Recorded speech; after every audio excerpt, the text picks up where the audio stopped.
তারা বুঝতে পেরেছিল তাদের প্রতি সাধারণ শিক্ষার্থীদের কোনো আস্থা নাই, সেজন্য তাদের নিশ্চিত পরাজয় জেনেই তারা আসলে ভোট বর্জন করেছে। মানে ছাত্রদলের মধ্যেই বলবো, কারণ তারা তো তাদের সিনিয়র সংগঠনেরই করছে। তো বলবো যে আসলে তারা যে ছাত্রদলের নিশ্চিত পরাজয় জেনেই তারা এই কাজটা করে ফেলছে, যে ছাত্রদল যেখানে হেরে যাচ্ছে সেখানে বিএনপি সাপোর্ট দিবে, বিষয়টা তারা মানতে পারে না আর কি। কোনো একটা হলে যদি আমরা প্রবেশ করতে চাই তাহলে প্রভোস্টের পারমিশন সাপেক্ষে 10 মিনিটের জন্য প্রবেশ করা যাবে। তো আমরা সেই প্রভোস্টের পারমিশন নিয়েই ভিতরে ঢুকেছিলাম এবং আমরা নির্দিষ্ট সময় বের হয়ে এসেছি। কিন্তু ছাত্রদল আমাদের বিরুদ্ধে বারবার অভিযোগ দিচ্ছে যে আমরা উইদাউট এনি পারমিশনে ঢুকে গেছি, আমরা আইন লঙ্ঘন করেছি, এটাই অভিযোগ দিচ্ছে। কিন্তু আসলে তাদের বলে দিচ্ছে আমরা পারমিশন নিয়ে ঢুকেছি এবং নির্দিষ্ট সময়ে বের হয়েছি। কিন্তু তাদের কর্মকাণ্ডগুলো যদি লক্ষ্য করেন, তারা ফুল প্যানেল নিয়ে বিভিন্ন হলগুলোতে মুভ করার ট্রাই করেছে এবং সরাসরি ভোট কেন্দ্রের ভিতরে ঢোকার একটা প্রভাব বিস্তারের ট্রাই করেছে। এই বিষয়গুলো লক্ষ্য করেছি। তো হ্যাঁ, যে বিষয়টি জিজ্ঞেস করছেন, আসলে তারা বুঝতে পেরেছিল তাদের প্রতি সাধারণ শিক্ষার্থীদের কোনো আস্থা নাই, সেজন্য তাদের নিশ্চিত পরাজয় জেনেই তারা আসলে ভোট বর্জন করেছে। এইটা সংখ্যা প্রকাশ করার বিষয় বিশ্ববিদ্যালয় প্রশাসন, তারা যেহেতু বর্জন করছে তারা এখানে তো আর কোনো ফল পাবে না।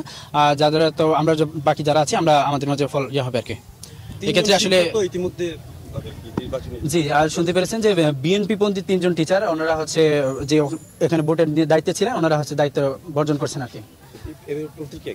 এই ব্যাপারে মানে ছাত্রদলের মধ্যেই বলবো, কারণ তারা তো তাদের সিনিয়র সংগঠনেরই করছে।